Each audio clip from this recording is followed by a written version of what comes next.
परमेश्वर के दैनिक वचन। परमेश्वर जिस मानक से मनुष्य का परिणाम निर्धारित करता है, उस बारे में अनेक राय हैं। चूंकि प्रत्येक व्यक्ति अपने परिणाम को लेकर चिंतित होता है, क्या तुम लोग जानते हो कि परमेश्वर किस प्रकार उस परिणाम को निर्धारित करता है? परमेश्वर किस तरीके से किसी व्यक्ति का परिणाम निर्धारित करता है और किसी व्यक्ति के परिणाम को निर्धारित करने के लिए वो किस प्रकार के मानक का उपयोग करता है? अगर किसी मनुष्य का परिणाम निर्धारित नहीं हुआ है, तो परमेश्वर इस परिणाम को प्रकट करने के लिए क्या करता है? क्या कोई जानता है? जैसा मैंने अभी कहा, कुछ लोगों ने इंसान के परिणाम का उन श्रेणियों के बारे में जिसमें इस परिणाम को विभाजित किया जाता है और उन विभिन्न लोगों का जो परिणाम होने वाला है, उसके बारे में पता लगाने के लिए परमेश्वर के वचन पर शोध करने में पहले ही काफी समय बिता दिया है। वे ये भी जानना चाहते हैं कि परमेश्वर के वचन किस प्रकार मनुष्य के परिणाम को निर्धारित करते हैं, परमेश्वर किस प्रकार के मानक का उपयोग करता है और किस तरह वो मनुष्य के परिणाम को निर्धारित करता है।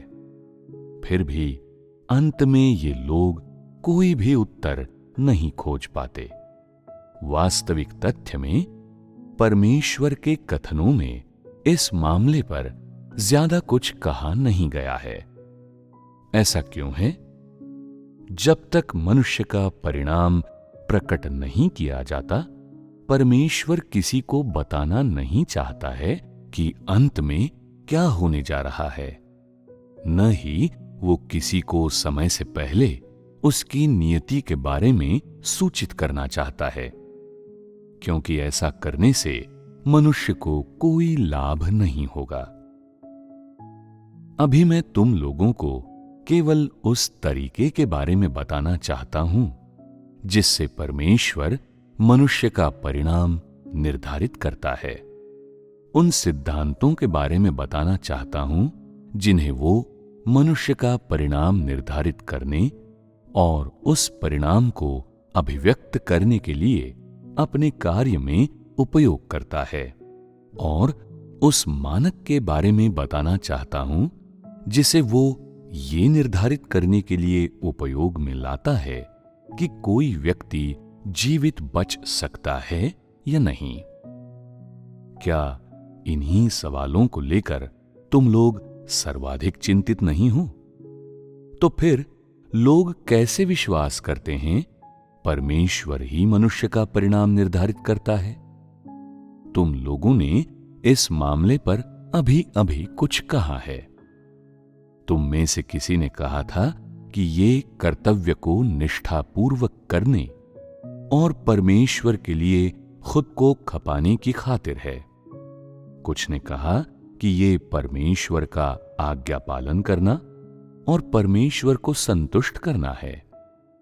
किसी ने कहा कि ये परमेश्वर के आयोजनों के प्रति समर्पित होना है, और किसी ने कहा था कि ये गुमनामी में जीना है।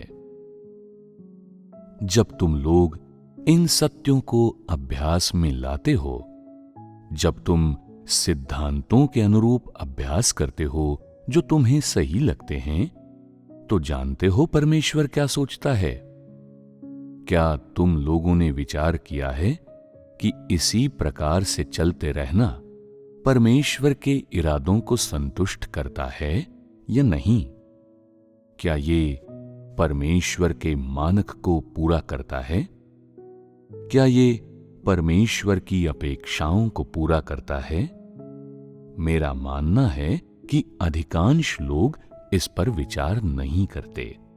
वे बस परमेश्वर के वचन के किसी एक भाग को या धर्मोपदेशों के किसी एक भाग को या उन कुछ आध्यात्मिक मनुष्यों के मानकों को यंत्रवत लागू करते हैं जिनका वे आदर करते हैं, और फलां फलां कार्य करने के लिए स्वयं को बाध्य करते हैं। वे मानते हैं कि यही सही तरीका है, अतः वे उसी के मुताबिक चलते हुए काम करते रहते हैं, चाहे अंत में कुछ भी क्यों न हो। कुछ लोग सोचते हैं, मैंने बहुत वर्षों तक विश्वास किया है, मैंने हमेशा इसी तरह अभ्यास किया है, लगता है मैंने वास्तव में परमेश्वर को संतुष्ट किया है, और मुझे ये भी लगता है कि मैंने बहुत कुछ प्राप्त किया है, क्योंकि इस दौरान मैं अनेक सत्य समझने लगा हूं और ऐसी बहुत सी बातों को समझने लगा हूं जिन्हें मैं पहले नहीं समझता था। विशेष रूप से मेरे बहुत से विचार और दृष्टिकोण बदल चुके हैं, मेरे जीवन के मूल्य काफी बदल चुके हैं, और अब मुझे इस संसार की अच्छी खासी समझ हो गई है। ऐसे लोग मानते हैं कि ये पैदावार है और ये मनुष्य के लिए परमेश्वर के कार्य का अंतिम परिणाम है। तुम्हारी राय में इन मानकों और तुम लोगों के सभी अभ्यासों को एक साथ लेकर क्या तुम लोग परमेश्वर के इरादों को संतुष्ट कर रहे हो? कुछ लोग पूर्ण निश्चय के साथ कहेंगे, निस्संदेह हम परमेश्वर के वचन के अनुसार अभ्यास कर रहे हैं। ऊपर के लोगों ने जो उपदेश दिया था और जो बताया था, हम उसी के अनुसार अभ्यास कर रहे हैं। हम लोग हमेशा अपना कर्तव्य निभाते हैं, परमेश्वर का अनुसरण करते हैं। हमने परमेश्वर को कभी नहीं छोड़ा है, इसलिए हम पूरे आत्मविश्वास के साथ कह सकते हैं कि हम परमेश्वर को संतुष्ट कर रहे हैं। हम चाहे परमेश्वर के इरादों को कितना ही क्यों न समझते हों, उसके वचन को चाहे कितना ही क्यों न समझते हों, हम हमेशा परमेश्वर के अनुकूल होने के मार्ग की खोज करते रहे हैं। यदि हम सही तरीके से कार्य करते हैं और सही तरीके से अभ्यास करते हैं, तो परिणाम निश्चित रूप से सही होगा। इस दृष्टिकोण के बारे में तुम लोग क्या सोचते हो? क्या यह सही है? शायद कुछ ऐसे लोग हों जो कहें, मैंने इन चीजों के बारे में पहले कभी नहीं सोचा। मैं तो केवल इतना सोचता हूं कि यदि मैं अपने कर्तव्य का पालन करता रहूं और परमेश्वर के वचन की अपेक्षाओं के अनुसार कार्य करता रहूं, तो मैं जीवित रह सकता हूं। मैंने कभी इस प्रश्न पर विचार नहीं किया कि मैं परमेश्वर के हृदय को संतुष्ट कर सकता हूं या नहीं।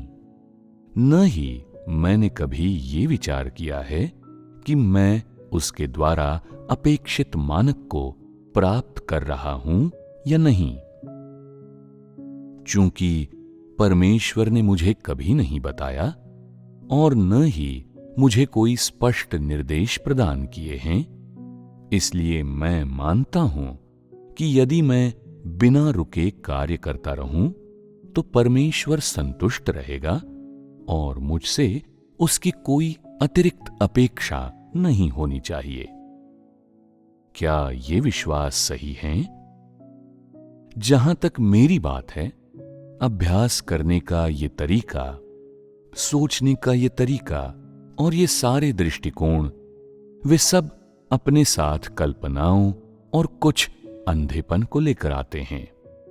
जब मैं ऐसा कहता हूं तो शायद तुम थोड़ी निराशा महसूस करो और सोचो, अंधापन? यदि ये अंधापन है तो हमारे उद्धार की आशा, हमारे जीवित रहने की आशा बहुत कम और अनिश्चित है कि नहीं? क्या ऐसी बातें बोलकर तुम हमारा उत्साह नहीं मार रहे? तुम लोग कुछ भी मानो, मैं जो कहता और करता हूं उसका आशय तुम लोगों को ये महसूस करवाना नहीं है मानो तुम लोगों के उत्साह को मारा जा रहा है, बल्कि ये परमेश्वर के इरादों के बारे में तुम लोगों की समझ को बेहतर करने के लिए है और परमेश्वर क्या सोच रहा है, वो क्या करना चाहता है, वो किस प्रकार के व्यक्ति को पसंद करता है, किससे घृणा करता है, किसे तुच्छ समझता है, वो किस प्रकार के व्यक्ति को पाना चाहता है और किस प्रकार के व्यक्ति को ठुकराता है। इस पर तुम लोगों की समझ को बेहतर करने के लिए है।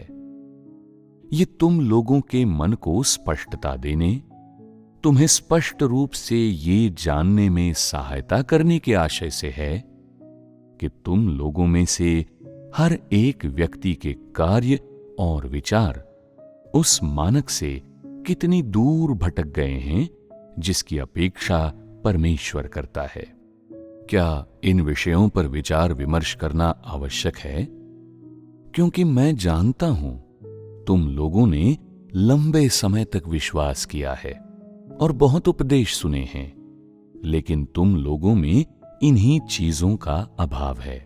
हालांकि तुम लोगों ने अपनी पुस्तिका में हर सत्य लिख लिया है, तुम लोगों ने उसे भी कंठस्थ और अपने हृदय में दर्ज कर लिया है जिसे तुम लोग महत्वपूर्ण मानते हो। हालांकि तुम लोग अभ्यास करते समय परमेश्वर को संतुष्ट करने के लिए इसका उपयोग करने, अपनी आवश्यकता में इसका उपयोग करने या आने वाले मुश्किल समय को काटने की खातिर इसका उपयोग करने की योजना बनाते हो, या फिर केवल इन चीजों को जीवन में अपने साथ रहने देना चाहते हो। लेकिन जहां तक मेरी बात है, यदि तुम केवल अभ्यास कर रहे हो, फिर चाहे जैसे भी करो, केवल अभ्यास कर रहे हो, तो ये महत्वपूर्ण नहीं है। तब सबसे अधिक महत्वपूर्ण क्या है? महत्वपूर्ण ये है कि जब तुम अभ्यास कर रहे होते हो, तब तुम्हें अंतर्मन में पूरे यकीन से पता होना चाहिए कि तुम्हारा हर एक कार्य, हर एक कर्म परमेश्वर की इच्छानुसार है या नहीं। तुम्हारा हर कार्यकलाप, तुम्हारी हर सोच और जो परिणाम एवं लक्ष्य तुम हासिल करना चाहते हो, वे वास्तव में परमेश्वर की इच्छा को संतुष्ट करते हैं या नहीं, परमेश्वर की मांगों को पूरा करते हैं या नहीं, और परमेश्वर उन्हें स्वीकृति देता है या नहीं। ये सारी बातें बहुत महत्वपूर्ण हैं।